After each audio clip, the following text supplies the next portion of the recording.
तीसरी बात नहीं है, 2 घंटे में वही तो फैसला दे दे और उसके पर मैं जाऊंगा। ठीक है भाई, सारे भाई बंद आगे नहीं मानते भाई। 2 घंटे के टाइम दे दिया, उसके बाद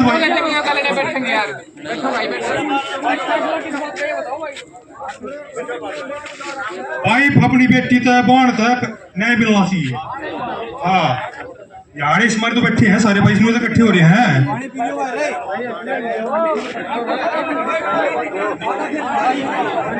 जगह छोड़नी को नहीं भाई। 1 मिनट लो, वो बहुत बढ़िया बात है, लेकिन अपन न्यूतों को नहीं बेरा पे जावा किसके बनना है, घबराना क्या जावा किसका है, या तो पता चले मैं फलाना बनना जाना। 1 मिनट, कोई बात नहीं, 1 मिनट रुक, रुक जो, फिर 1 मिनट यार है कुछ बात कर। हमने कहा शुरू माइंडे सवेरे ये कही थी, क्योंकि कुछ गलतियों की वजह से हमारा आंदोलन बिखरने को जा रहा था, और अगर हम इसी तरह ये व्यवहार रखते तो हमारा आंदोलन बिखरने में ज्यादा टाइम भी नहीं लगता था। दोबारा आंदोलन बढ़ाने के लिए कुछ रणनीतियां, कुछ नीतियां बनती हैं। हमने सबसे पहले गांव को से ही प्रार्थना करी थी कि गांव के लोग आओ है। शुरू में 5-7 आदमी आए, उसके बाद 10-15 आदमी आए, और अब हमने कहा कि एक बात सब बताओ भाई गांव वालों, पूरा हरियाणा आपका की तरफ देख रहा है। अगर आप जो कल प्रशासन ने बयान दिया कि हमारी बेटी के साथ कोई गलत नहीं हुआ, वो सोसाइटी है, क्या आप इस बात से सहमत हो? गांव वाले नाटके सुन दो, 1 मिनट में बताऊं तक तो घटना। गांव वाले नाटके यही सोच हरियाणा की है कि हमारी बेटी के साथ गलत हुआ है, आत्महत्या नहीं की। अगर गांव वाले ये मानते हैं तो क्या हमने आंदोलन लड़ना चाहिए? वो कहने हैं, उन्होंने हमारे द्वारा कहा जी लड़ना चाहिए, मगर 2 बातें हैं भाई। गांव की मंजूरी बहुत जरूरी है, गांव जहां राम, उसके 1-2 आदमी हमारी बात से सहमत ना हो, मगर बाहर के किसी साथी को आंदोलन लड़ने के लिए सबसे बड़ी दिक्कत कहां होता है? यहाँ बिल्कुल ईमानदारी से मरने मारने के लिए, हमारी बेटी को न्याय दिलवाने के लिए हरियाणा प्रदेश से लोग आ रहे हैं और दूसरे स्टेटों से भी लोग आ रहे हैं। जब किसी की तरफ ये देखा जाएगा कि ये व्यक्ति ज्यादा आंदोलन को बढ़ा रहा है, बूम दे रहा है, इसकी वजह से आंदोलन जुड़ रहा है, इसकी वजह से आंदोलन उठ रहा है, और गांव में कोई आदमी आंदोलन से खिलाफ हो, सारे हम पहला उसे आदमी जो राय का वो कहेगा तो तुम्हारा काम का नाश करवाओगा, फिर अरे मनस मरवा के जाओगा, फिर सच्चे आदमी को वहां खड़ा होने में दिक्कत होती है। समझे? अभी हमने दोबारा काम को भेजा, वो कहने लगे जी 5-4 आदमी सहमत नहीं है। हमने कहा जो सरकार की नीति से सहमत है वो बेशक ना आए, हमें ऐसे लोगों की जरूरत नहीं है जो इस बात से सहमत है कि हमारी बेटी के साथ अन्याय हुआ है, हमें संघर्ष करना चाहिए, हमारी बेटी को न्याय दिलवाना है। वो गांव वाले जो, और किसी बाहर के साथी के सामने ये समस्या ना आए।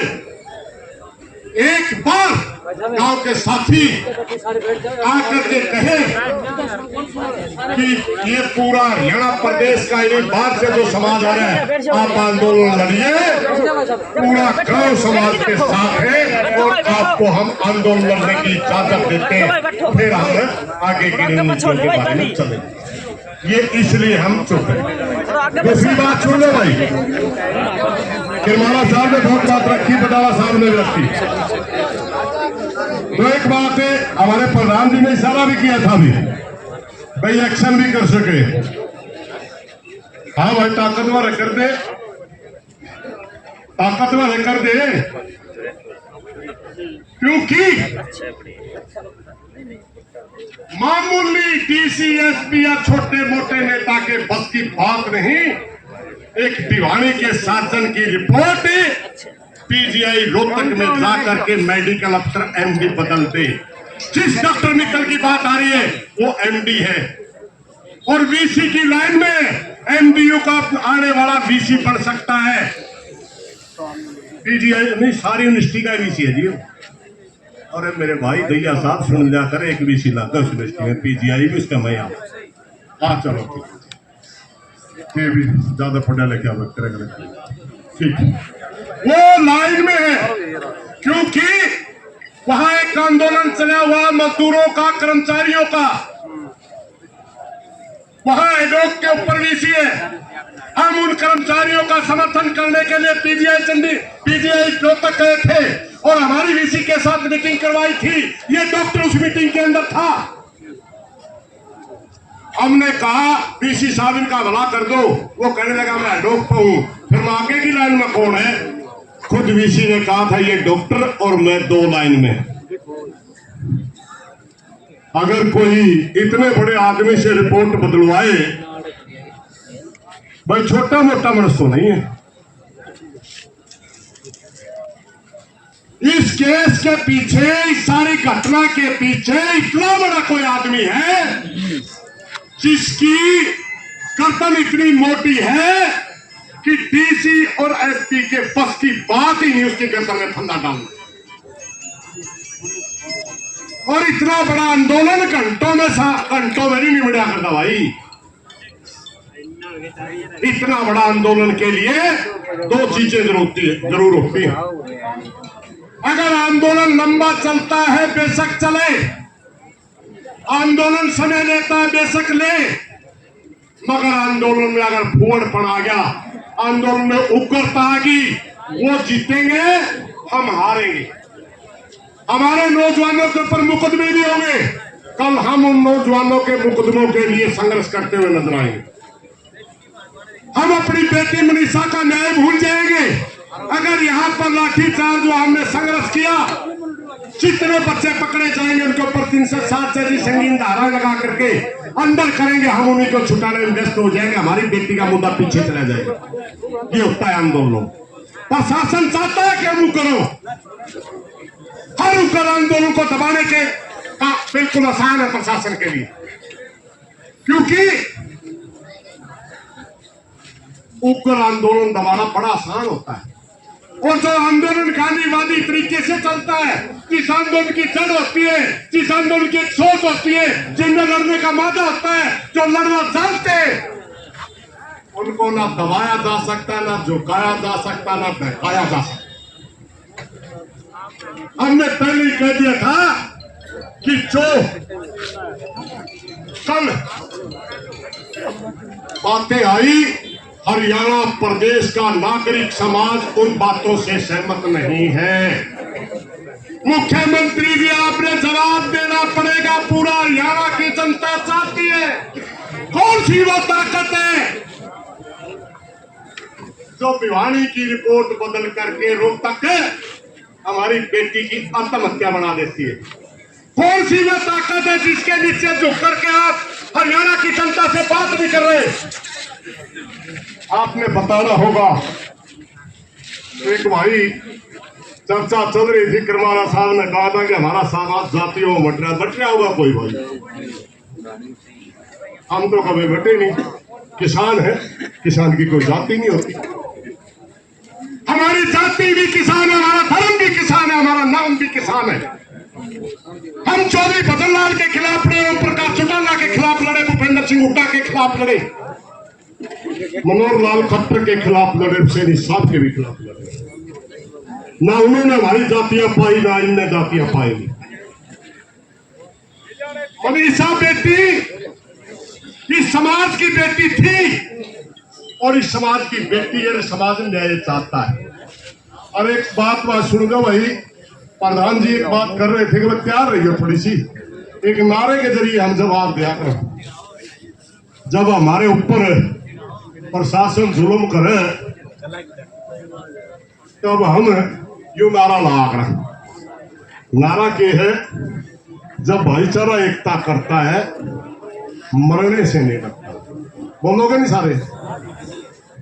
एक नारा तो हम अपनी बेटी का लगाएंगे, अमर रहे। दूसरा नारा ये, भाइयों सबसे मेरी एक हाथ जोड़ के प्रार्थना है हमने इकट्ठे रहना, जो आड़े जा रहे उन्हें जाना नहीं। पहला तो मेरे हाथे जोड़ के प्रार्थना, जो आड़े है उसे जाना नहीं। जो आपसे कहना चाहता हूं कि भाई जो जुल्म है वो हमारे ऊपर ऊपरला दर्जे का जुल्म हुआ है, इससे आगे जुल्म नहीं है। और दूसरी बात इसके साथ ये भी है कि भाई जोर, लाठी वाले का जोर, सरकार का जोर, ये जबरदस्ती जो घटना घटी है, लाठी के बल पर, ताकत के बल पर सरकार बदलने जा रही है। हमारे सामने ये सवाल है, ये जुल्म तो हमारी बेटी ने सह लिया, पर इसका बदला लेंगे, जोर नहीं होने देंगे समाज के ऊपर, ये बेटी के साथ जोर नहीं होने देंगे। ये बड़ा सवाल है, ये आपने साफ। हाँ भाई कह रहा है ये, हम नारे ज्यादातर सामाजिक संगठनों में काम करने वाले भाई ये नारा लगाते हैं कि भाई हर जोर जुल्म की टक्कर में संघर्ष हमारा नारा है। आज इस आंदोलन की मांग भी यही है, यह आंदोलन आपसे यही बात कह रहे हैं। दूसरी बात मैं जो कहना चाहता हूं वो ये है, भाई आरे का प्रशासन, भिवानी जिले का प्रशासन में केवल इतनी ताकत नहीं थी कि एक मेडिकल ऑफिसर ने जो फैसला कर दिया, जो पोस्टमार्टम की रिपोर्ट तैयार कर दी, वह रोहतक पीजीआई में जाके बदली गई। वहां भी डॉक्टर है, वो डिग्रीधारी डॉक्टर है। इसके मायने साफ साफ है कि कोई बहुत बड़ा ताकतवर आदमी, सरकार का महंगा आदमी, चाहे मंत्री हो, चाहे संतरी हो, चाहे मुख्यमंत्री हो, उसके इशारे के बिना ये काम नहीं हो सकता। इसलिए हम सरकार को बरी नहीं करते, सरकार इसमें जिम्मेवार है। और हरियाणा की सरकार की ये जिम्मेवारी है कि ये जनता जो न्याय मांग रही है उसको न्याय दे दे, भाई बेटी को न्याय दे दे, नहीं तो हम लड़ने के लिए तैयार हैं। आर पार की लड़ाई भी हम भी करने के लिए आए हैं। सरकार को ये भी चेतावनी देना है। साथ ही साथ हम यहाँ के अधिकारियों को भी ये कहना चाहते हैं, चाहे आरे का डीसी हो, चाहे एसपी हो, वो कान खोल के सुनने वाली। जिस दिन हमने इस ओहदे की शपथ ली थी, डीसी साहब जिस दिन यह मानना था कि तो IAS अफसर हो गया और तुमने शपथ ली थी, उस दिन यह कहा था कि मैं भारत के संविधान के अनुसार, भारत के संविधान के बायलॉज के अनुसार जनता के हित में काम करूंगा। और तो उसमें फैल है, यहाँ के डीसी को हम फैल की उपाधि देते हैं क्योंकि हमारे साथ न्याय नहीं। साथ साथ ही यहाँ का एसपी, जो पहले एसपी था उसको बदल दिया। सारे जितने जिम्मेवार पुलिस के लोग थे उनको बदल दिया, जिनकी जवाबदेही बनती थी नए ला दिए। जो कर आज हमारे इधर न पाए, पूरी घटना तो ये काम वाला बताएंगे। परिणाम में सारे ने इस बात की जानकारी थी कि क्या क्या हुआ है, कहाँ का हमने चोरी करी है, कहाँ का हमने तथ्यों को छुपाया है, वह तो सारे बदल दिए और नया ला दिया। नया जो एसपी लाया है उसके तो ऊपर न्यू बतावा है भाई, खुद बलात्कार का केस चल रहा है, वो तो खुद मुजरम है। ये 4 महीने पहले उसके ऊपर ये हुआ है जो चलो जो भी है, 4 महीने, 2 महीने, 3 महीने, वो तो भाई खुद अपराधी है। और सरकार ने तो इसे तो आदमी चाहिए थे, सरकार ने आदमी कौन चाहिए था। यहाँ सारे मुकदमे की सारी तफ्सीस की, सारी तहकीकात की, जो बदल दे वो अधिकारी चाहिए था। उसकी के आगे अरे नया एसपी, उसका नमूना देख लो, एक बंदगी और देख लो। जो प्रधान जी ने भी बताया था, वहां बन की है पीजीआई रोहतक में।